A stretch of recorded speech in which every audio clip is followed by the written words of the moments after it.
YouTube channel பண்ணுமா போடுங்க.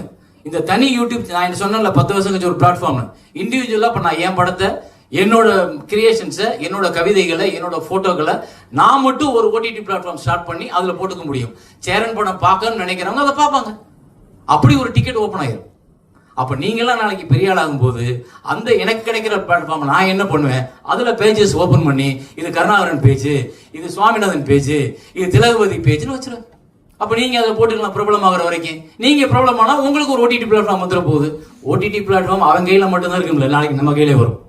So அப்போ நம்ம அதை யூஸ் பண்ண கத்துக்கணும். அவ்வளவுதான். எப்பவுமே தன்னம்பிக்கையை விட்டு, நானும் எனக்கு இவ்வளவு வருஷம் எக்ஸ்பீரியன்ஸ் ஆயிருச்சு, இவ்வளவு வருஷம் ஓடிட்டேன், இருந்தாலும் என்னோட ஹோப் நான் விட்டதே கிடையாது. இன்னும் நான் 20 படம் பண்ணுவேன்ற ஹோப்போட தான் தெரியல நான்.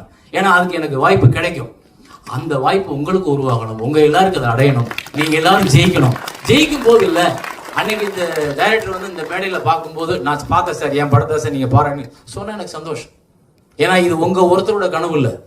பாருங்க, ஒரு அப்பா வந்திருக்காரு, கூட ஒரு பொண்ணு வந்திருக்கு. நாளைக்கு இந்த நிகழ்ச்சி வீடியோ எடுத்து போய் வீட்டில் காமிப்பீங்க, உங்க மனைவி கண்ணில் ஒரு சந்தோஷம் வரும், உங்க பையன் கையில ஒரு சந்தோஷம் வரும். அவங்க எல்லாரு கனவையும் சேர்த்து நீங்க சுமக்குறீங்க. அப்ப நீங்க கண்டிப்பா ஜெயிச்சே ஆகணும். காம்ப்ரமைஸே கிடையாது. காம்ப்ரமைஸ் ஆகவே கூடாது. ஜெயிக்கணும், அவ்வளவுதான். அதுக்கு என்ன வழியோ அதை மட்டும் தேடுங்க, நடக்கும். தேங்க்யூ.